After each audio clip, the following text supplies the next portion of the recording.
The BS Report is presented by Subway. Football season is over. Foot-long season is just beginning. For a limited time, get any piled high regular footlong for just $5. Any footlong, just $5. Hurry in, Subway. Eat fresh. Eat fresh.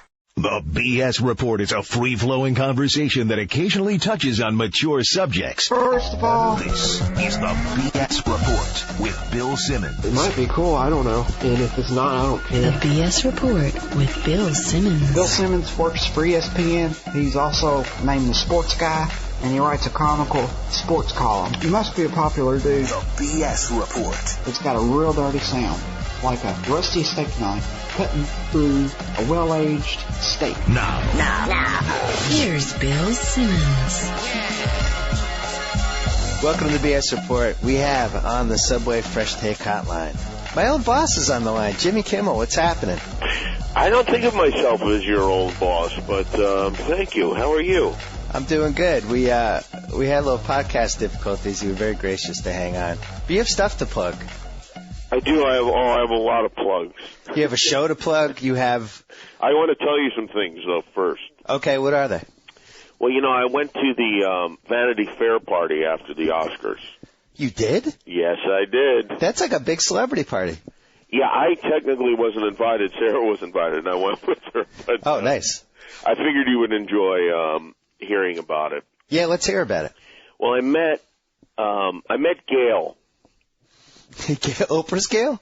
I wanted to see if you knew which Gayle I was talking about just by using her first name. I think she's on first name celebrity basis now. Yeah, I met Gayle, which was really a thrill. Honestly, I was delighted, and I really feel like Gayle, Oprah, and I are become like a group, like the three of us. Like a harem? Well, no, not like a harem. Like three girlfriends, really, more than anything. Oh, interesting. I was just talking about Gayle recently. Like, she's pretty attractive, right? Yeah, she is, and she's tall, which I didn't expect. Yeah, she's kind of stately. I don't understand why she hasn't busted out with, like, a Morgan Freeman type boyfriend, something like that. It's weird that she's remained single. Morgan for this Freeman long. is, I think, way too old for her. Gayle is quite a bit younger than Morgan Freeman. How old is she? I thought she was like 55. No? I think she might be a little younger than that, but Morgan Freeman's like 70, isn't he? Yeah, I guess he is. Plus, wasn't he raped in prison? No, he wasn't. The sisters He left doesn't him need alone. that kind of baggage. The sisters left him alone. I can't think of an actor in her age range, but it is weird to me that she hasn't busted out with like a billionaire hedge fund boyfriend or something. The other one I thought you'd enjoy was we're at Yeah. the party and talking to some guys, and this guy walks by, and I was like, "Is that Sully?" And sure enough, it was Sully Sullenberger at this party. What? The pilot from the plane What? was at the Vanity Fair party. I don't know why I began laughing hysterically. So is this guy like not flying anymore? Because it seems like he's hit the celebrity circuit like as hard as Nadia Suleiman. That's exactly what I was saying. We have a great system in this country. We find one good pilot, and we make sure he never wants to fly a plane again. By putting him on the cover of People and giving him a book deal. And I was wondering what your take on this is, because where do you think what's next for Sully? He's not going back to the plane. He'll go back and fly for like another 8 months, I think. Well, what happens to them after that? What happens to the Sullenbergers? Well, I think the blueprint is pretty simple. If you have your 15 minutes, you gotta jump.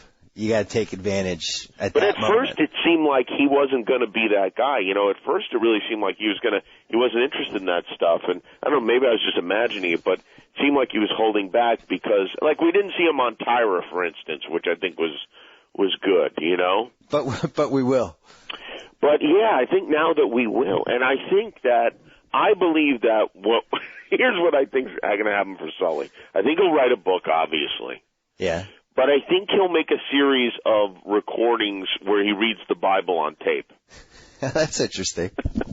I see his career evolving a little like Kato Kaelin's did. No, you can't compare him to Kato Kaelin because he did something, Well, so did Kato Kaelin. He went to McDonald's with OJ. No, I think I could see him lingering in a way that Kato did, where 2 years from now we'll be like, Captain Sully. Oh, yeah, the guy who landed. But he'll be on, like, $20,000 pyramid. And then maybe in like 4 years, if Dr. Drew or maybe Dr. Drew, one of his kids is hosting like Sober House redo or something right. like that. You Right. see maybe Sully, he started hanging around with the Hollywood A-list and maybe started started drinking some of those little cocktails in the plane. And it is a fascinating snapshot of celebrity culture. Like even a hero like Captain Sully can get sucked into it and show up at like the Vanity Fair Oscars party. Sullied, if you will. Yeah. It was interesting because he was like the biggest star there because I think everybody's used to seeing everybody else kind of, it's like the same group that hangs around at these Oscar things. But then you look over and you're like, hey, it's Sully, what the hell? Yeah, it's because he's an old school hero. He's not somebody who's famous just because he was in a couple movies. Like he actually saved 180 lives. And he looks like a young Larry Tate. Larry Tate. Why do I know Remember from that? Bewitched? You don't know Larry Tate? Oh, yeah, no. I was getting my Larrys mixed up. I was thinking Larry Dallas for some reason. You know what I always loved about Larry Tate is like he and Darren were always hitting that, they had like one of those, they didn't drink their liquor out of the bottle. It had the brand on it. They poured it into one of those, like, those things, the crystal things. And he was always fixing himself a drink in the middle of the afternoon, which you don't see anymore. What's up with you, like, hanging out with all these celebrities now and doing bits with them and stuff? You're not going to become one of those guys, are you? Well, you have to make a real distinction between hanging out and doing bits with them, right? Well, you've done both. Yeah, I know. But, listen, this is what people are going to have to come to terms with is I am a good friend of Oprah and Gayle's now. Yeah, but, like, for instance, you have Mel Gibson on your Oscars show. Right. Mel Gibson, back in the day, you've made, more than your fair share of monologue jokes about, which everybody did who had a late night show. I deny that completely. Isn't that a little awkward when you see him? Well, it would be if he had any idea who I was. Okay, so that's good then. So you're banking on the fact that he's no idea who you were until 3 minutes before. I'll be able to fly right under the radar with that sort of thing. But no, I don't, I think that these guys understand that's the way it is. And I think that, he definitely has a sense of humor about it, I brought up, sugar tits and everything, and he talked about it. Well, you did say shalom in the beginning, which was very underrated and funny. Shalom. I'm not sure if he noticed, but. No, I don't think you did. See, you and I are wired a little differently. I think we would remember every person who crossed us along the way. Yeah. And it would be in the back of our head the whole time, whereas I think when you're at that level, you just kind of learn to let that stuff go for some reason. Yeah, you have to because there's too much. There's just too much of it. What are you going to do? You do something crazy, people are going to make fun of it. Are you and Tom Cruise, like, is he an acquaintance now? Is he an email buddy? I think so. Yeah, I think so. Like you would call him and be like, hey, I'm in town, let's have lunch? Well, he lives here, so I don't think I would do that. That seems like a weird thing to do. No, I don't, we haven't gone out for any meals, but, you gotta look at him, right? You weren't there that weekend. No, I wasn't there. He's really a nice guy. He's really like a nice guy. I don't know what else to say. I feel weird because people are like, oh, come on, whatever. But he is. He's a nice guy. If he was, I guess people want things held against other people because they're celebrities or whatever. But, if he was just some guy you met, somebody's cousin that they brought to football on Sunday, you go, hey, it's a nice guy. Right. Right? So you'd admit, like, now we're in, I guess this is year 7.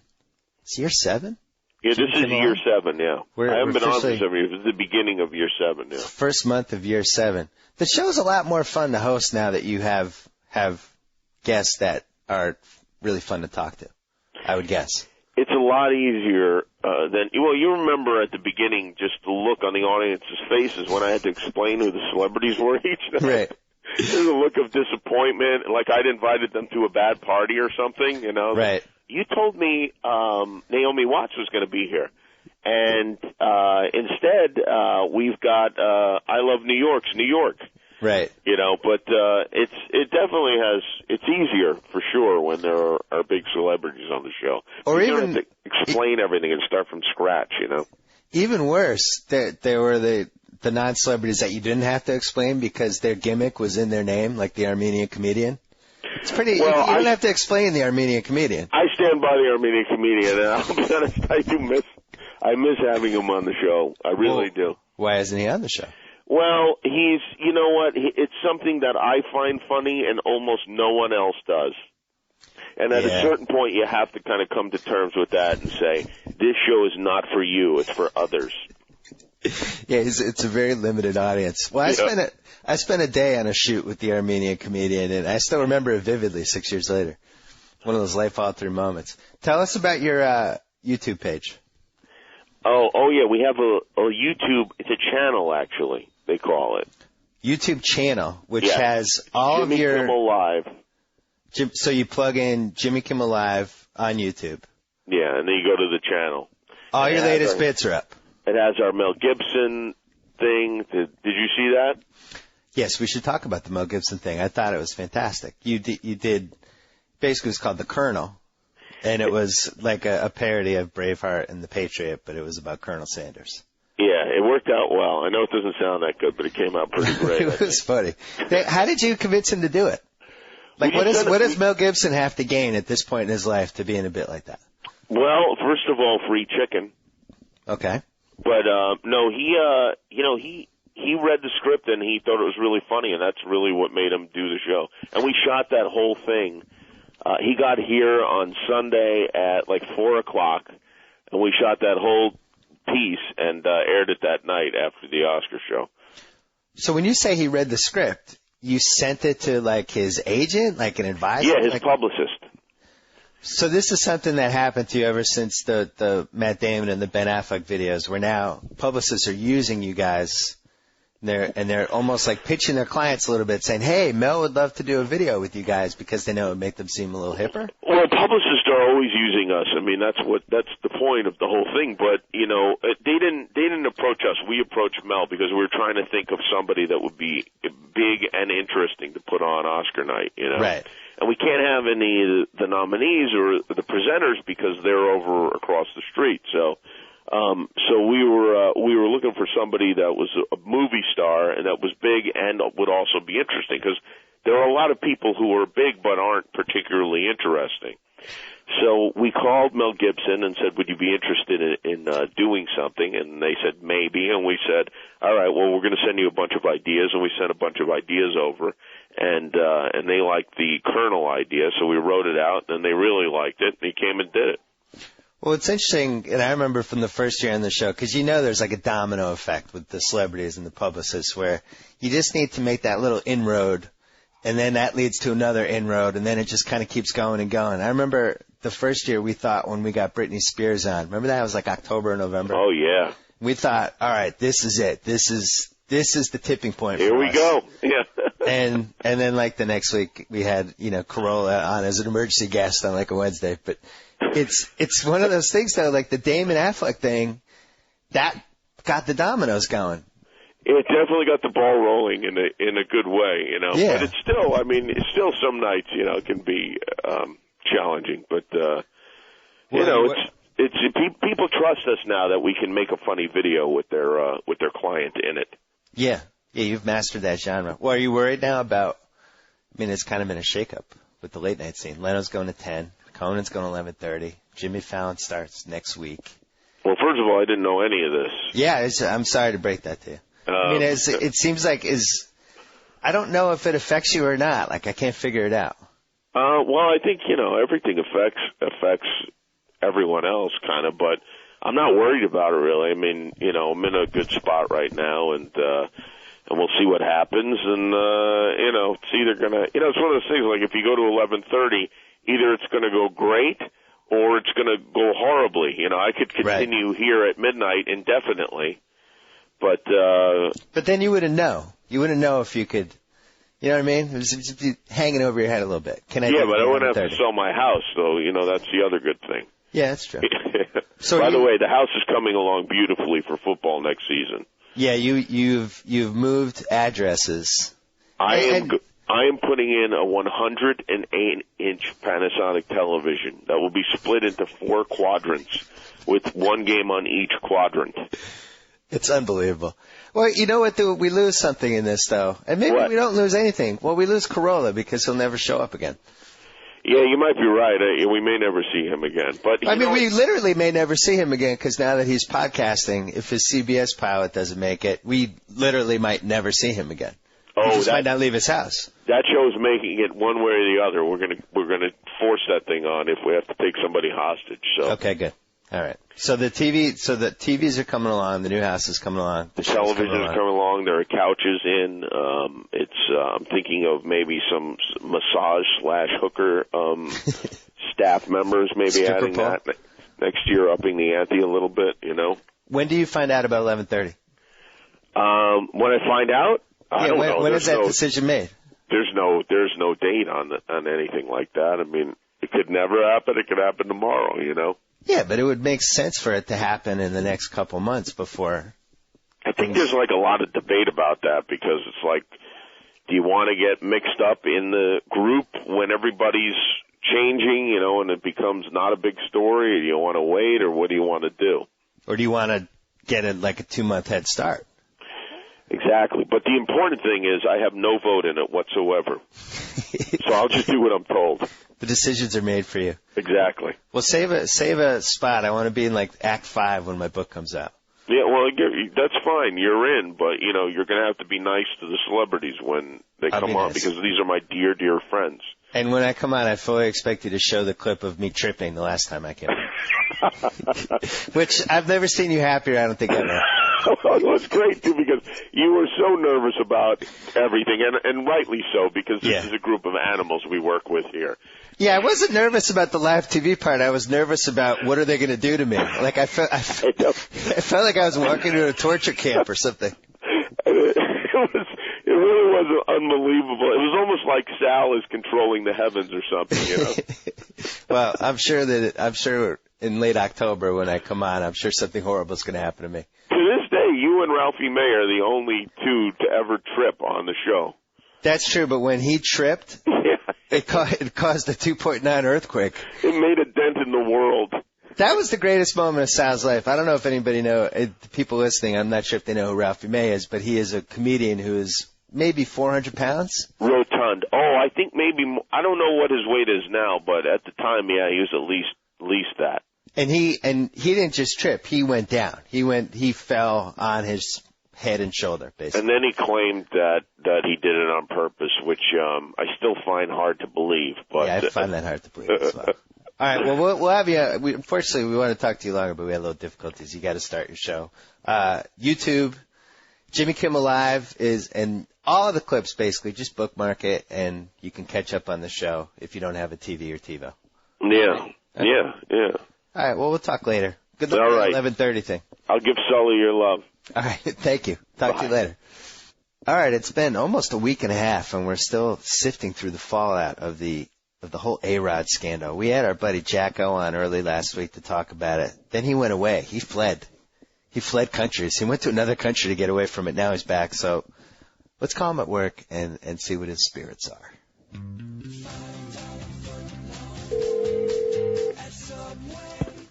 Complex Litigation, this is John. Oh, Johnny! I've been working on that one. Thank you. That was quite impressive. I think now that Mad Dog and Mike have been broken up, I think Johnny could really capture the nation. The what did he used to do? Hey, good afternoon, everybody. How are you today? How are you today? Exactly. You just came back from the streets of Mexico. I did indeed. How was that for you? It was great. It was 80 degrees and sunny every day. Do you want to address the rumors that you fled to another country to escape the black cloud hanging over the once proud Yankee franchise? That is not the reason that I left, but it was a happy coincidence. It was nice. You got to miss all the stories. I did. It was there was no ESPN in Mexico, at least none that I could understand, none that were in English. So that was good. I was able to avoid all the ugliness, and I flew back on the day of his press conference. So I didn't really get to see it because I was flying all day. I saw some of it, highlights at a Chili's in the lovely Charlotte International Airport in North Carolina, but just snippets, and it was from a TV that was far away. So, well, any thoughts? Any comments? Do you want to make an official want to make this like a press conference? John, how do you feel about the Yankees situation right now? Well, it's troublesome. I'm not going to lie to you. I was hoping that people would just move on from the story. Nothing to see here. Let's just move on. Yeah. But I mean, the drips and the constant drip of new information was troublesome, to say the least. First it was the cousin, and it was Boley in the Dominican or whatever. And then, of course, the New York Daily News. Why the New York Daily News and why the New York papers are not circling the wagons, I don't understand. But they felt the need to go out and investigate and say, no, in fact, you can't buy that over the counter in the Dominican. It was illegal in the time frame. And then somebody else, maybe it was the New York Daily News again, had to break the story about him hanging out with a known steroid guy that was banned from major league clubhouses. So all in all, troubling would sum things up nicely for me. Well, the one good thing about that story, though, was that it said that this guy also trained and hung around with David Ortiz and Pedro Martinez. Yeah, that was the one glimmer of hope for me. I'll tell you something. If Pedro was on steroids, then he was getting the worst steroids that anybody's ever gotten. Because it didn't make him bigger or stronger? Yeah, I mean, he was pushing... outwardly?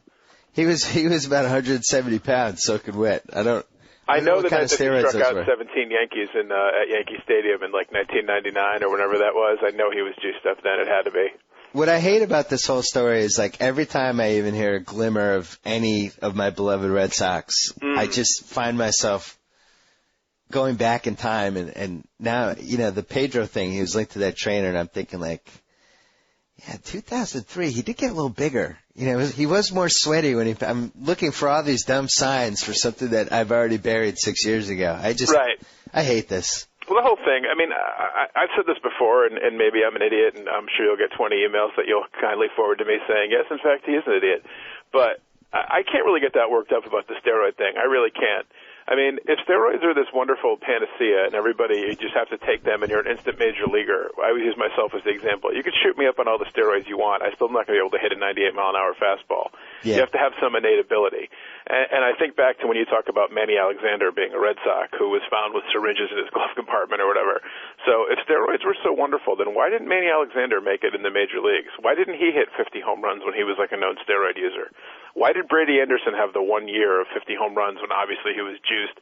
But why didn't he break records and keep it up year after year after year? Yeah. It seems like a quick fix, and then your body breaks down after a couple of years. Yeah, and so does it make you stronger? Yeah, obviously it makes you stronger, and I guess you have a quicker recovery time, so you can work out more. All of those are advantages, but you know what else are advantages? So are like vitamins and supplements and lifting weights, which players didn't have access to in the 40s and the 50s. So are we going to like beat our chest and pull our hair out because yes, I understand steroids are illegal and supplements are legal, but we're going to, oh my God, we can't compare the eras because now guys are a lot bigger and stronger and they work out and they have off-season weight programs, whereas Mickey Mantle was out drinking till 3 a.m. on nights before games. I mean, I can't get that excited and worked up and say, oh, my God, steroids have completely ruined the game. Everything's ruined. I mean, I don't understand how you can, like, measure it. Well, I think we got to stop comparing eras because you mentioned the medical stuff, but you also have Tommy John surgery. Right. You have all the medical advances that we have now, arthroscopic surgery. You blow out your ACL now, you're back in 5 months. Right. You blew it out in 1950 and your career was over. Exactly. And going back even farther, I mean, you have the whole thing with travel when, way back when they didn't travel further west than St. Louis. And the hugest thing of all is, of course, that up until 1947, they weren't playing against black players. I was going to say, nobody ever seems to mention that when they talk about Babe Ruth and Gehrig and, I mean, no black guys, nothing. Right. No one to be seen. I mean, talk about a dilution of the talent pool when all you're playing is against white guys that, a huge percentage of whom or some percentage of whom would not even be in there if black guys were allowed to play. Right. Wouldn't even be in the majors, You'd be facing much better competition. Well, it's really comes down to like just a general sophistication of what was happening in the era. You see that happen now. In my book, I was writing about Oscar Robertson. You think of Oscar, you think triple-double for 5 straight years. He averaged triple-double first 5 years of his career. It's amazing. Nobody's ever done that. He must have been unbelievable. But then you just look at what the era was, and people were taking 120 shots a game. Right. His first 2 years, he was playing in a league that really only allowed like 3 black guys per team. So every game he was going against Bob Cousy and, Larry Costello. He was basically, it's the equivalent of Dwayne Wade going against Steve Nash for 70 games a year. Right. So his stats were huge, but it had a lot to do with what the era was. And I think eventually, once people calm down about this whole steroid thing, I think they'll just look at it and be like, all right, most of these guys are doing something, so let's evaluate who succeeded at the highest level of all the guys who were doing something. Yeah, because, I mean, and now it's coming out that the pitchers were on it, so if a hitter is on it and he's facing a pitcher who's on it, does he really have a huge advantage, you know? It seems like it evens out. Pretty much. You would think. The thing that so outraged me is we were leaving on our trip, and I forget if it was when we were in Connecticut or we were in Charlotte, and I think it was we were in Charlotte. I wanted something to read on the plane, so I got made the mistake of buying the USA Today, and there was an article in there by some sports writer, Christine Brennan or something, and she was like, "Oh, please, Bud Selig, you have to suspend A-Rod, be it for 50 games or 5 games. You just have to make a statement so everyone will feel better." It's the single most asinine thing I've ever read in my life. A-Rod took a drug test in 2003 where it was explicitly promised that there would be no repercussions for a failed test, that it was just a sample for Major League Baseball to see if more rigorous testing with suspensions was going to have to be implemented. Right. He takes that. It's completely confidential and sealed up until somebody now leaks that. So now he's going to be punished based on a leaked steroid test when he was explicitly promised there'd be no repercussions for submitting to it. And he's going to be the only guy out of the 104 that's going to be punished because somebody leaked his name because he's a big name and he plays for the Yankees, etc. And the Yankees, for whom he didn't play at the time that he failed the steroid test, are now going to be punished by losing their third baseman. Explain to me the logic or the rationale behind that. And what happened to, due process in this country? We're going to suspend him because it'll make everybody feel better? I was so freaking outraged. I almost caused an incident on the plane. I wish we had the Maury Povich audience to stand up and cheer you. Yeah, I know. Yeah! I read that article. I had steam coming out of my ears. I was like, get me to Mexico and get me a cerveza quick. I was so mad. I'm like, oh my God. The thing was the stupidest thing I ever read. I got to ask you. Yeah. If you were one of the other 103 guys, Max Calhoun and I talked about this on the show yesterday. If you're one of the other 103 guys, yeah, and you knew your name was on the list, and you knew that the Players Union and the Commissioner's Office has more leaks than the freaking Titanic at this point, right? And you just wake up every day wondering, is this the day? I mean, it's almost like you've buried a body and you're hoping nobody finds it. Like you've committed a murder basically, and you just are living with this murder day in and day out, and just praying nobody says, "Hey, that's weird. The dirt looks a little different over there." Right. Do you just preempt everything and say, you know what, I'm on the list, and here's why I did it, and here's the time frame, and I apologize, but everyone else was doing it, and screw the Players Union, I can't believe I'm in this position, and turn it on them? Yeah, I remember our last podcast, that's exactly what I said I would do. You said that was crazy, but I said I'd come out in front of it and hold a press conference. We talked about this? Yeah, we did in my last one. And I had 2 kids, I'm sorry. I said, that's okay, I understand. I said I would come out and just get in front of it because I would rather do that than worry that today's going to be the day and you're going to be shown to be a fraud. You know what? We did talk about this. I'm an idiot because I said the opposite. I would try to keep the lie going as long as possible. Right. But the interesting thing is, and I was thinking about this too, but Francesa mentioned this the other day, and he said there's some of these guys that have come out and made full-throated denials, and Big Papi, just to use one example at random, came out and said anybody that gets caught doing it should be banned for a year from baseball. But was using the futuristic tense. Right, in the future. Okay, that's a good point. But if you're going to come out and be holier than thou and scream about what the punishment should be, you better be real sure you're clean, super clean, because you have to figure all these guys coming out, not all of them are complete innocent angels in this thing. And they're trying to look good now, but it's going to be the hypocrisy is always worse than the crime, you know? So if now they're caught later and it's oh, by the way, Big Papi failed the test, just for an example, weren't you calling for everyone to be suspended for a year? He's going to be a lot of humana, you know? You know, I don't think Schilling did it, but if Schilling, anybody, if it came out he was on this list, when you look back at all the stuff he said, and that's why I don't think he did it, because he's been so adamant for the last 6 years. The Papi thing struck me as, hey, from now on, it was had that kind of tinge to it. Not, hey, let's go backwards, let's suspend everyone. It's hey, from now on, which makes me think he's not using this year, but If I you- don't know about the other years. If it came out that Schilling did it, you would have the next podcast would be me in the rectory because I would enter the priesthood because I would be so happy that I would dedicate my life to the Lord. To see Schilling's whole legacy be completely fraudulent, I would be so ecstatic. It would be, Come on. I would be Father O'Connell from here on in. I would. I'd be like, I have to go work for the Lord. He's given me so many blessings by having Kurt Schilling hoist on his own petard. Yes. That's your number one on your wish list? It's up there. Give me your top 5 wish list. Of players? Yeah, players you anyone hope are in from the 103. Oh, he'd be number one, certainly. Any member of the 2004 Red Sox, so that's 1 through 25. Right. Dustin Pedroia and Kevin Youkilis, who were not on the 04 team, would be numbers 26 and 27. Youkilis was on the 04 team for the last Oh, he 6 was? weeks, yeah. And Josh Beckett also would be on the list. He might be higher than the 2004 team. I like calling it the 104 from now on. It's pretty good. It's like Sounds the like a highway. Oceanic 6. No, it's like the Oceanic 6 in Lost. Call it the 104. Is he Okay. one of the 104? Stay tuned. Yeah, obviously any member of the Red Sox I'd be wholeheartedly ecstatic about, especially the 2004 team, because it would help me sleep through the night and say, sure, there was a 3-0 lead, but, they were all juiced up. How could we compete with that? You know how you competed with that? By having half your roster doing the same thing. True. I think this should be a TV show. Lord knows ESPN needs more TV programming, but I'd love to see a show where people just examined at-bats from like 1999 to 2003, and you had 2 people just trying to figure out who was juicing. It'd be good. Like, it would be like cross between Mystery Science Theater and Quincy. 2 of my favorite shows of all time, by the way. It'd be great. It'd just be me and you just watching games and being like, ooh, Johnny Damon's looking, his head's look a little big in this game, didn't it? A little large. Helmet seems a little tight there. But the MLB network has started. Yes. I find myself constantly Watching anytime old they- games. Well, it doesn't really work if they're showing from the 80s or the early 90s, but once you get into that like 97 to 2005 range, it's pretty riveting. Well, I remember looking at an old baseball card of Barry Bonds from like the early 90s a couple of years ago. Yeah, he looks like Eddie Murphy. Yeah, it's crazy. Yeah.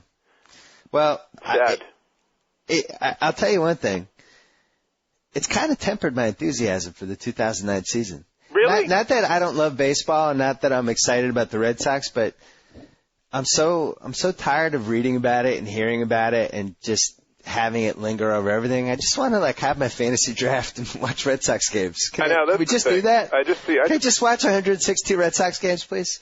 I just want the season to start, so it's like there'll be some actual stories rather than like latest revelation about A-Rod. He once walked by a drugstore or whatever.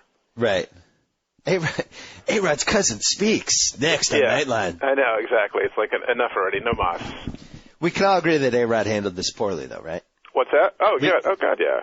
Sure. I mean, my wife pointed out when we were in the Charlotte airport and they had this press conference, and she's like, is that the A-Rod press conference? And I'm like, yeah. And she's like, why is he reading his heartfelt statements? Yeah.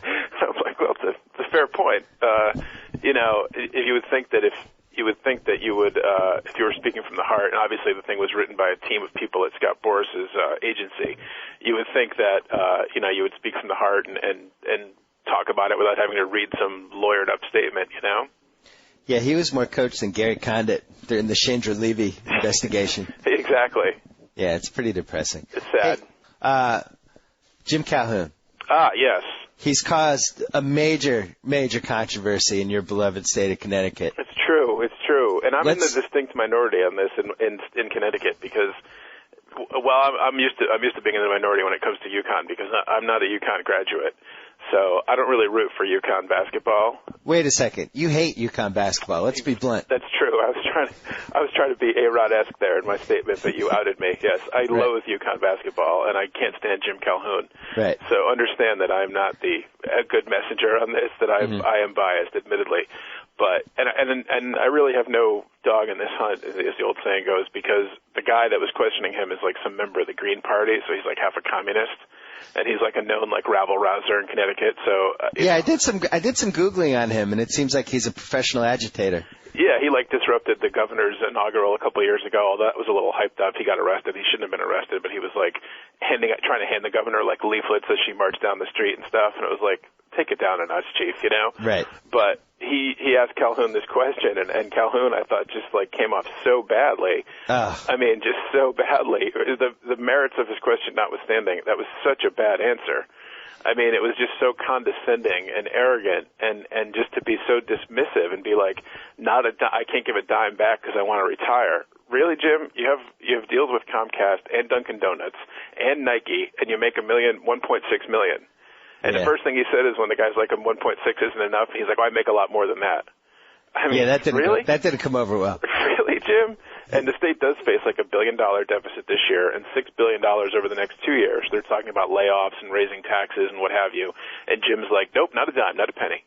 Really? I mean, couldn't you at least like give some BS answer about like, I understand everyone's hurting and you want to have a lot of sympathy for me, but I'm really sorry, I feel bad, but you know, we generate a lot of money. Some like answer that would at least show some empathy or sympathy, not like an answer like Marie Antoinette gave during the French Revolution, like I'm better than all of you, you know? Yeah. But meanwhile, Connecticut is so freaking pathetic, and everyone is such a Yukonian, and it's like Yukon Uber alles, that everyone's like, Calhoun's right, don't you dare question Jim. If he wants my firstborn, he can take it, he deserves it. It's like, really? They're defending Jim Calhoun for this? Hugely. Every email and everything in the newspaper. I mean, some columnists had like the temerity to come out and be like, you know, maybe it wasn't the right time, but you know, he has somewhat of a point. But emails were like, I think like 80-20 in favor of Calhoun. This program makes $12 million a year for the University of Connecticut. $12 million a year.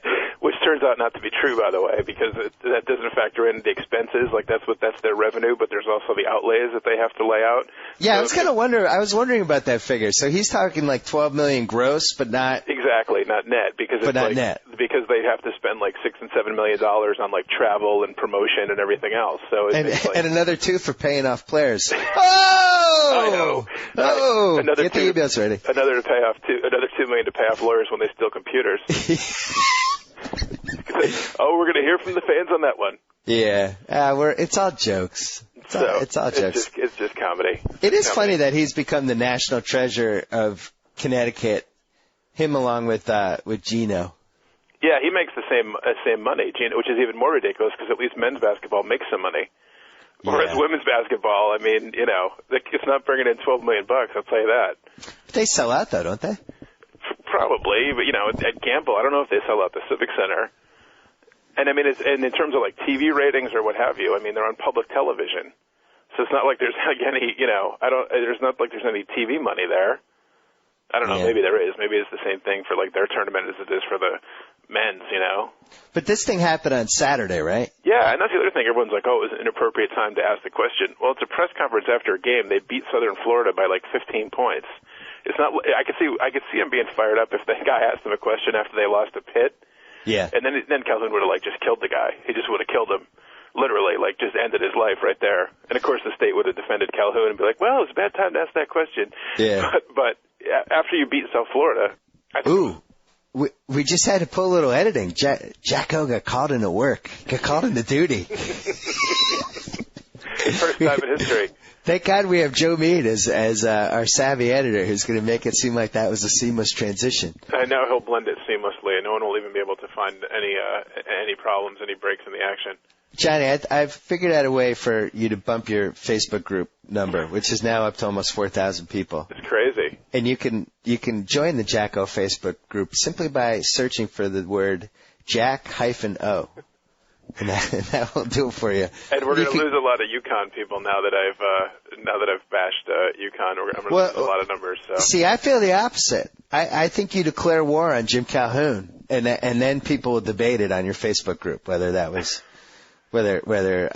they could still support you or whether you've caused some sort of statewide controversy. It's going to hurt my gubernatorial campaign. That's for sure, unfortunately. But I'll have time to bounce back by then. So. I will say it's pretty pious of Calhoun to just bristle that anybody would question the fact that he was mad that $1.6 million wasn't high enough. Yeah, I mean, I make a lot more than that. What? I know. PR PR firms will show that as how not to respond to a question of that nature. I mean, it was so bad all around. That's what surprised me is on the news, they had this email feedback, and I'm like, oh, people are going to be like outraged, like, how dare you? And they were like, how dare that guy question Jim Calhoun? What's wrong with him? He's underpaid, and UConn's so wonderful, the pride it gives our state. I was like, you got to be freaking kidding me. But that's the way that was the overwhelming sentiment. All right, rank these hypothetical events for me in terms of what you would wish for. Okay. I'll give you two. It comes out that Jim Calhoun has been paying players in a huge scandal with paychecks littered back to like the Marcus Williams era. Okay. Or it comes out that Gino Auriemma is involved with the senior forward on his basketball team, and she's moving in with him after the season. First of all, what would you root for, and then what would cause a bigger ruckus in the state of Connecticut? Oh, the one I would root for is, and the one that would cause the bigger ruckus is the same thing, and it's the Gino Auriemma one. That he was in a relationship with somebody on the team. Yeah, I mean, UConn has had a bunch of like bad guys on the team. Not that he's outright paying the players. People would shrug their shoulders about that. People would be like, "That's okay, because Calhoun could do no wrong." So wait a second. You're saying the stolen laptop thing pushed the UConn program into the Tyson zone? Yeah, I mean, I remember going back to when I was in high school, and they had a guy named Earl Kelly, and he had like stolen stereo equipment and a gun in his dorm room, but he was a good player, so nobody cared. Right. When they won their first championship, what's his name? Khalid El Amin, I think his name was. He was like their star point guard. He got arrested like 2 days later after the championship for buying weed in Hartford. Now, granted, in the era of Michael Phelps, it's not the biggest thing in the world, but at the time, it was like a big deal, you know? And he got arrested, and he had to do community service or whatever, but people didn't care about that. And now you have the A.J. Price thing. You've had guys that were really shady that they recruited that had, you know, checkered high school pasts or prep school pasts. Yeah, you know, incidents with domestic abuse and stuff of girlfriends in high school that still got recruited. So, you know, UConn ain't exactly Indiana when it comes to like clean-nosed kids going to the school there. So you think the slogan of the program should be Jim Calhoun, anything it takes? I mean, you know, we're not quite UNLV in the '80s, but you know, we're not Indiana either. You know. Indiana in the era of Bob Knight. I guess Indiana's not clean anymore after Kelvin Sampson. So wait a second, you're using the we term with UConn? Well, that was an accident. That was an accident, meaning we in Connecticut. Yeah, no, I in no way speak for the UConn program in any way, shape, or form. I don't even root for them. That was some sort of an odd Freudian slip. I don't know what the we was from. Okay. Listen, you can rationalize it all you want, but you said we with UConn. I did. That's like me saying we with the Yankees. Yeah, it really is. I don't know what that was about. But anyway, you'd root for the Gino Auriemma thing. Yeah, definitely. Do you like Gino Auriemma? No. I kind of don't like him either, and I can't figure out why. Well, he's more arrogant than Calhoun. He's freaking off the charts arrogant. I like the fact that he feuds with Pat Summitt. Like, they legitimately don't like each other. How could he feud with a woman? Yeah. It's just a weird thing. Like, yeah, I'm feuding with a He's like this super cocky guy. He's really, he's bad with the press, and he's bad with people, like, in real life, you know, like people that meet him. He's really, like, thinks that he's the man. Dude, you coach women's basketball. There's 2 states in America that anybody cares about it. You happen to coach in one of them. You know, if you went to any 48 other states, here in Tennessee, the only 2 places that care about it. Yeah. No, you're not, you know, nowhere else are they going to even know who you are. So calm down, you know. But here, it's like being a god. I mean, he's got restaurants and. He's got restaurants? Yeah, he's got a restaurant. He just opened a restaurant at either Foxwoods or Mohegan Sun. Really? Yeah. Fresh fish? Hi-oh! Did you fall behind in your TV while you were away? I did, yeah. We weren't really watching a lot of TV. We were outside most of the time, and the only channels we got in Mexico, ironically, we got the Fox News channel, CNN Espanol, and then there was some channel that would run American movies that were dubbed in with Spanish subtitles. That was exciting. Well, there was one that was dubbed, and there was one that was in English, and it had Spanish subtitles. I'll never forget the time I was in the Caribbean and watched Karate Kid 3 in Spanish. And not just like 10 minutes of it, the whole thing. Really? From beginning to end, yeah. Well, I watched a good 10 minutes of The Simpsons in Spanish, and the interesting thing was that the actors that they have in Mexico playing The Simpsons, they sound just like the voices of the actors here in America. Like they went out and got people that sounded like Hank Azaria or whatever to be like Mo, you know. But it was in Spanish. I'm like, wow, that's pretty good, you know. You know what I was thinking? Because it made me think of this, that because you went away. I think there's a way to tell the banana daiquiri story without you mentioning the principals, the names of the principals. Because really, yeah, I think there is.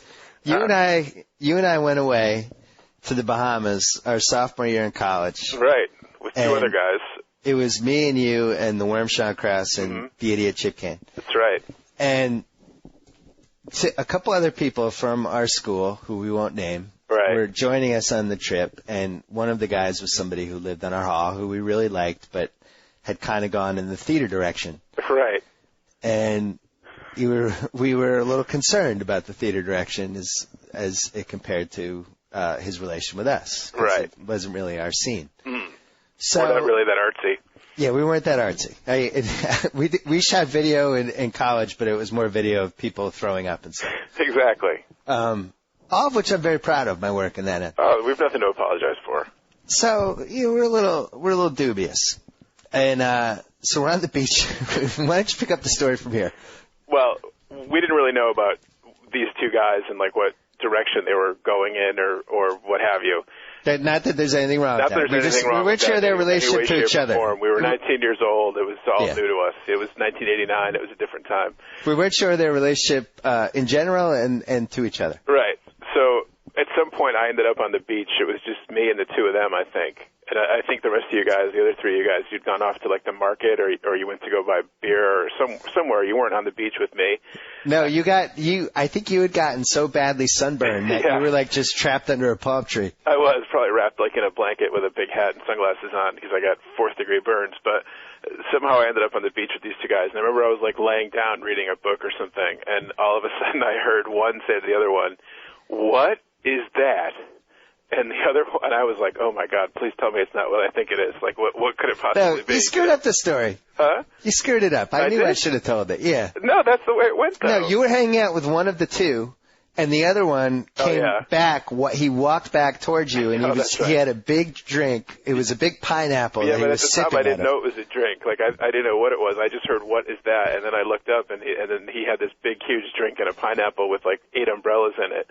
And the other one said, "It's a banana daiquiri, and it's very good." The comedy factor is when I was laying there, and all I heard him say is, "What is that?" And like the way he said it, I was like, "Oh my God, what is it? Like, what just happened?" That's right. That was the comedy factor. And then it was funny when he said it's a banana daiquiri and it's very good. That, but the way he said, "What is that?" That was really the comedy factor. And in that split second, your mind raced with really every conceivable possibility for the answer to the question, "What is that?" Exactly right. It was very troubling. Like the mind races, and I'm sure your listeners can supply the things that they could possibly think of what it could be, Well, we never got our answer to their relationship, but the good news is the rest of the week we reenacted that exchange. Right. And really, for the next 20 years, too, and every time I see you, we end up doing it. Absolutely. Saying, "What is that?" About a variety of things, But the answer will change. It'll be like, "It's a fireman I met at the fire station, and he's very good." Yeah. So I thought of that when you said you were going away. It's true. When I was in Cozumel, I was thinking about that because, basically one Caribbean place is like any other. So on the beach, it brought back memories of being in the Bahamas and, the drinks and everything. I did think of our trip to the Bahamas. Absolutely. It's interesting though, looking back at that trip, the things you put up with in college versus what you put up with now. Like, we lived in this hotel room, or we stayed in this hotel room for a week. It had cockroaches everywhere. Including coming out of the shower and they would land on your head or neck. Yeah. I remember that. They were like attack cockroaches. They weren't even like cockroaches that were afraid of humans. They actually like saw humans like they were food. And so we're in a cockroach room for a solid week. And we have 2 beds that weren't even like king-size beds. They were like double beds. So we're doing the thing where you sleep, but you don't touch each other. You turn in opposite directions. And really the only way to deal with this, between the cockroaches and the close accommodations, was to just get hammered every night. So you didn't even remember falling asleep. Which, when you're 19 years old and they let you into bars legally, suddenly it was not a problem doing, Right. But now looking back, like, I mean, could you sleep in a hotel room with cockroaches now? No, I don't even think like our room had air conditioning. I mean, it was really like super low rent. I remember we had to like wait in a huge line to check in, and it was like all college students. Yeah. It was all like just like a completely spring break hotel. Looking back, it's like, God, why did I ever do that? But at the time, we were like, this is great. Oh, we had an awesome time. It was the best time ever. Of course, it was fantastic. Yeah. I look back in college, like you think like where we lived freshman year on Wheeler 2, Holy Cross. So we had 4 stalls, and every morning you'd go to shower, and in 2 of the 4 stalls, it was just a catastrophe. It was, there's something going on in the toilets. It came out of, really one of 3 orifices, and was just horrible. And it was a horrible way to wake up. I mean, terrible. Every weekend, like most of the toilets would be out of commission, and like you would try and walk from your room to the bathroom, and you'd have to wear sneakers. Like you'd be naked wrapped in a towel or a bathrobe. Yeah. You'd have to wear sneakers because there was like just beer and like urine and broken beer bottles and vomit and excrement like literally everywhere. It was just awful. Excrement. Maintenance people used to come in like on Mondays to clean up, and I literally saw tears in their eyes a couple times. Like, I'm not kidding. It was that bad. Our hall was just legendary for being disastrous. Do you think that college is like that now, or has everybody kind of become a more sophisticated, respectful society? I don't know. It's a good question. I'd welcome some emails on the topic to see, like, is it really that gross on weekends now, or are we more politically correct and responsible? It's a different time now. Like, people are more sober. I'm curious about that. Yeah, I remember. And we went to Holy Cross, and not to cast aspersions on other schools, but I mean, Holy Cross, it was a fun school. We had a lot of fun, but it's not like you're going to like Arizona State or Florida State or something, Yeah, it wasn't like those places would be like legendary. It was a drinking school, but not a party school where you partied 7 days a week. Yeah, I mean, some of those schools that are much bigger, which huger amount of people involved, have to be like just crazy, Well, I'm interested to hear thoughts. I just found myself say and you mentioned my Facebook fan thing earlier, and you and people are always amazed, but I checked it out when you forwarded it to me, and I literally have spent like probably about a minute and a half on there because I could read 10 positive things about me, but the one thing that I'd read one thing that was negative, and that would bother me all week. So I purposely avoid it. I'm flattered by it. I'm humbled by it. I think it's fantastic, but I don't really ever check it out. Yeah. And my wife is a Facebook addict, however. She's America's first Facebook addict. So she's constantly checking it out and reading things to me. And friends of mine, Allison and Julie, are always telling me about the numbers, and they report things that are said on there and what have you. Oh, no. And so I went, and only the positive ones, but so I was curious the other day. So I went on there for like a minute, and there was a guy on there, and he was a fan. He liked me or whatever. But he said, I'm going to put the over-under on the number of times Jack says like at 85. Oh. And then now he's in your head. Somebody else said, I say you know a lot. So I'm like, boy, now I'm like Caroline Kennedy or something, And I just said, So it's really in my head now, and I just noticed I was like, we don't go to like Arizona State or something. And I'm like, I have to stop doing that. So man. It's just a vocal tick I have. I'm going to try and avoid that, though. Well, I have the vocal tick of I say during any silent patch, which I've been trying to get rid of. I'm in therapy. Right. You don't want to have that silence there. You want to fill the silence. I understand. Well, I'm interested in hearing from the emailers who are in college, and I'm sure they're out there who listen, whether their bathrooms are still as disgusting as they were back then. I mean, like routinely, I remember there was this one guy who passed out on the toilet, and everyone was afraid to move him, and it was like a dead body was in there, basically. Nobody knew what to do. It's really amazing that we didn't have like somebody that really had to go to the hospital or died, God forbid, or something. I mean, it's really nuts looking back, like the stuff we would do on weekends in retrospect. Yeah. And not just the drinking, but like the highlight of throwing a golf ball against a cement wall, and it comes back at about 150 miles an hour at your head. I mean, we really could have had some serious injuries. Breaking light bulbs, smashing light bulbs. I mean, it was just idiocy, Yeah. And fortunately for us, everything happened on campus. Luckily there was no driving involved, thank God. Yeah, that was good. That couldn't have been good. Just walking and falling down steps, but there was no driving or anything, so. We did have a hill that became a challenge from time to time. Especially in the winter months. Yeah. There was a time when we kind of hibernated, though. Like, we would just have somebody go out and get massive quantities of alcohol, and we would just, like, hibernate with 30 guys in our dorm room, Boy, it's amazing we didn't do better with the ladies, isn't it? It's shocking. analyzing the U2 albums. You know, U2 has a new album coming out. I know. I've pre-ordered it on iTunes. I have a copy. You have it already? I have not listened to it yet, but I have a copy. Yeah. I have an advanced copy. I'm what do you listening think? to it today. I haven't heard it yet. Oh, you haven't listened? But was thinking about, I remember there was this 90210 episode in the early 90s where Mr. Walsh got tickets to the Rolling Stones, and they centered a whole episode around the Rolling Stones and who's going to the Stones.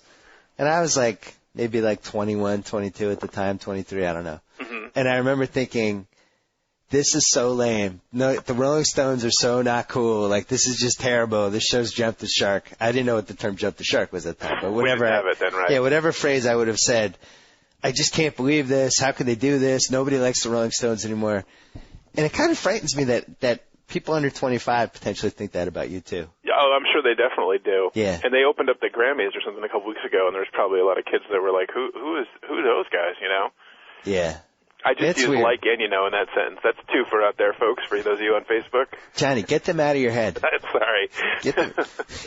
But, yeah, well, what I don't understand is, like, when we were growing up, you know, like, look at, like, I was talking about this yesterday with my friend Ben. Look at 1985.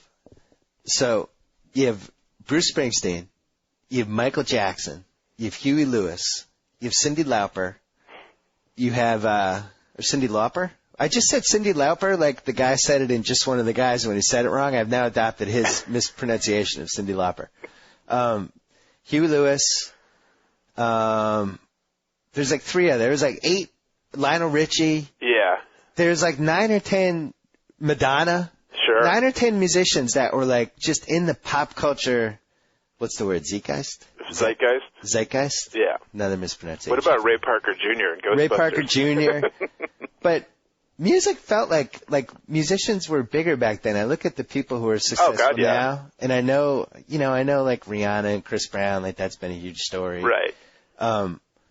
But it doesn't seem like I don't feel like the Killers resonate like that. No. I was trying to think of like a band that resonates like that, and like Coldplay, I guess maybe. Maybe. Just somebody who's mainstream popular like that. I couldn't even come up with anybody. I think you have a lot more one-hit wonders now, and I think part of it is probably like the iTunes thing where you can just download for 99 cents. Like nobody buys CDs anymore, so you don't get like a whole album. You know, nobody's really that. I mean, the music business is like basically crashing.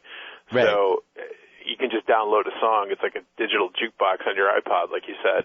Do you think we just had less to do though? Like back in the day, that's part of it too. We didn't have a lot of channels. We had no internet. We had bare basic video games. But like, if somebody put out an album, it was a big deal. MTV played music videos, so that was we were watching a lot deal. of MTV. Maybe the MTV part. Videos were like a huge thing. Like I remember like world premieres for Van Halen's Jump in 1984, and it was like appointment television. You know? Yeah, Van Halen's another one. Like, I feel like all of these people were just like a gigantic part of my childhood. And now I wonder, like, if, let's say there's, you know, a 16-year-old white kid living in New England, does he have that kind of relationship with music anymore? Well, I watched a good portion of the Grammys whenever that was on a couple weeks ago. And to answer your question, 20 years from now, there's nobody that's going to be like, oh, I pre-ordered the new Katy Perry CD, you know? Right. Will any of these people last other than maybe Coldplay? I think Beyonce just has such a beautiful voice. I could see her aging. Yeah, she can carry on through different genres. But like somebody like, I guess Timberlake. Maybe Timberlake's like that. I don't think a Kanye West is going to be 20 years down the road like a Run DMC, you know. Right. Still going on. I'm trying to think who else was on the Grammys, you know. I forgot about Timberlake, and they, know, Britney obviously is on that level. Although I just feel like when Madonna hit in the mid '80s. It was always a different thing. That was like the world didn't know, you know. It was a whole different thing. It was like what? It was like seeing somebody dunk for the first time. That's right. It's like, what? You could do that? Exactly. You could act you could act like a prostitute, and that's your career? Well, you know who else I just thought of? It was Michael Jackson. I mean, how big was Michael Jackson in 84, 85, you know? I mentioned him. You know, it's funny. I went to the Clippers game with my daughter last night, who, you know, it's bad enough that the team's bad, but she's sitting there like reading books and eating Sour Patch Kids the whole time, and the only part she cares about is the cheerleaders. Well, she's a girl, so. Yeah, I know. She's probably too young to bring her, but I like spending time with her, and it's not like people are knocking down my door to go to a Clipper game with me. Right. So the cheerleaders came out, and they did a whole routine, The Pretty Young Thing by Michael Jackson. So first of all, I was thinking, like, that's a great song. Like, you just look at, like, 80s Catchy. pop songs. Yeah. It's one of the best ones.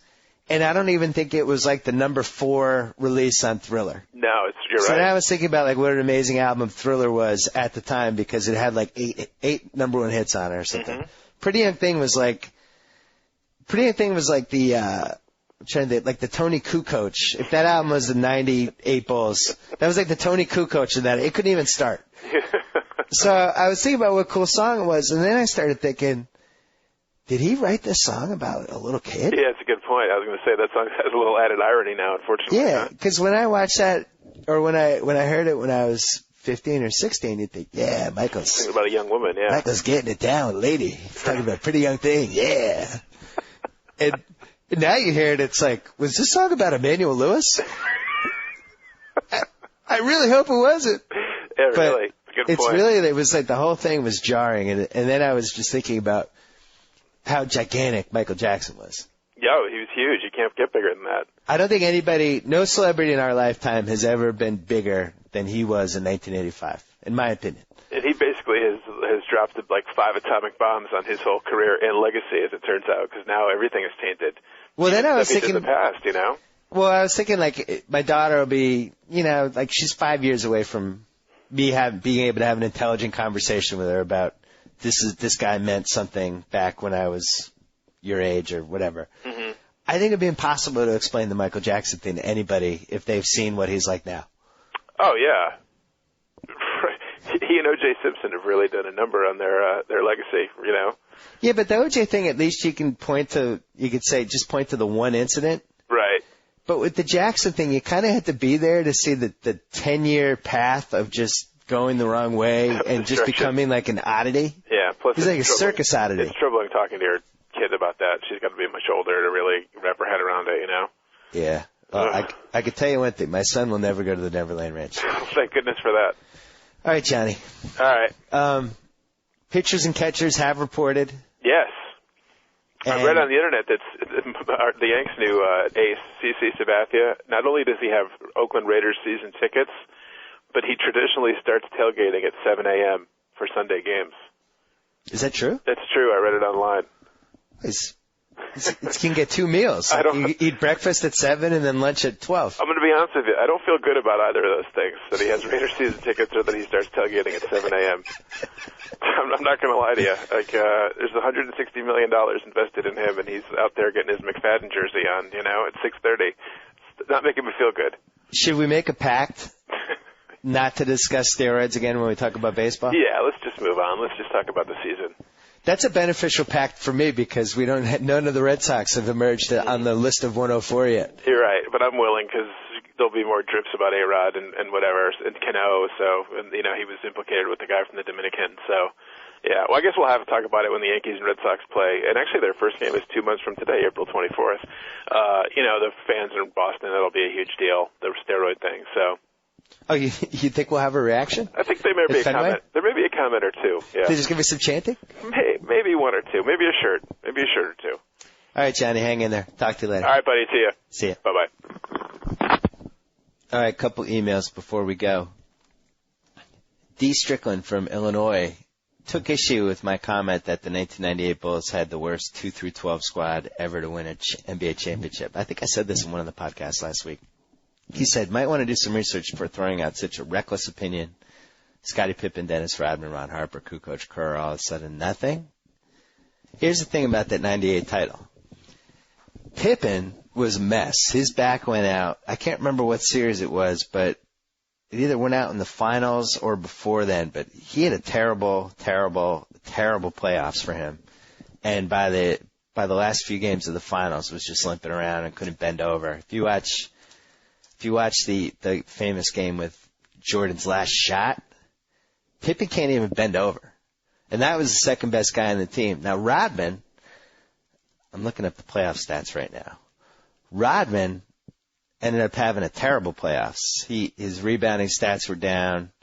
11.8 rebounds, 34.4 minutes. That was his last year. I mean, he was battling a lot of personal problems at that point. Basically had a cup of coffee the next year with the Lakers, and that was it. So he's on his way out of the league that year. Kukoc had a career year for him with Jordan. He had better years without Jordan, but 13.1 points, 4 rebounds, 3 assists. That was his playoff averages. Luke Longley, exposed the year after as just a stiff on Phoenix. The Pippen numbers. So he shot 41%, 17 points, 7 rebounds, 5 assists in the playoffs. That is not the typical Scotty number. Steve Kerr at that point, not really as effective as he used to be, and then signed the big deal with San Antonio next year and didn't do anything. Ron Harper also on his last legs. That was really the last year that he played a lot of minutes. That, out of all the years and all the amazing Jordan performances, I still say 98 transcended everything else, because that's really the only clear evidence we've had in the last 40 years of one guy winning a title by himself. I mean, yeah, he got a little bit of help from the teammates, but at that point, that team was just a mess. So that's what I meant by saying that the 98 Bulls were the weakest team. I mean, on paper they weren't, but how banged up that team was and the point of their career they were at and all that stuff. So I stand by that statement. Adam from Charleston writes, I was at the gym the other night listening to All-Star Week, an episode of the BS Report. I was in mid-workout when Joe House started describing his love of Subway. I immediately left the gym and drove to the closest Subway and proceeded to order a foot-long double meat spicy Italian. I was so ashamed that I ate the entire sandwich in my car, being sure to dispose of any evidence of my feeding frenzy. Of course, when I entered my house, I acted as if I had had an extremely intense workout and never mentioned my Subway run. Joe House is the new Jared. Interesting. Right, Matt from Baltimore follows that up. Is Joe House 400 pounds? During the Subway Love Fest portion of your podcast, House claims his standard Subway order is a foot-long double meat and 2 bags of chips. Combine it with the fact that he's so familiar with fast food signs and can spot them from miles away, and how a food environment involving all fried foods is the House menu, there's no way he's under 300 pounds, right? Actually, House is like fairly skinny.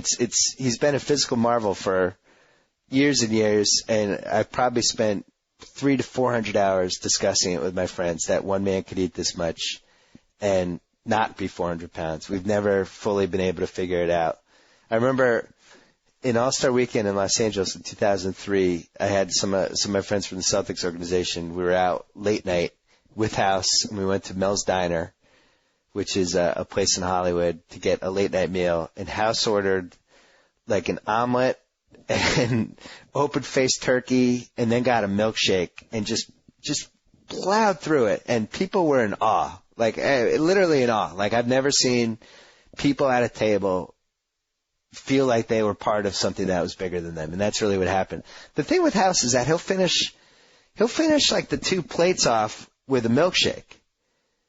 You know, a milkshake's probably the most filling drink you could have, and he will have 2 entrees with a milkshake, which I think is, for him, what makes him the special eater that he is. We've always been trying to get him to go into competitive eating, but his thing is that he can't eat fast, but he could just keep eating for like 2 hours. It's amazing to watch. I went to dinner with him in New York City a couple weeks ago, and they had chicken for 2 on the menu, and he ordered the chicken for 2 by himself, and then ate it. And everybody was just transfixed by it. Not only did he eat it, he was disappointed that it wasn't bigger. So yeah, that's Joe House.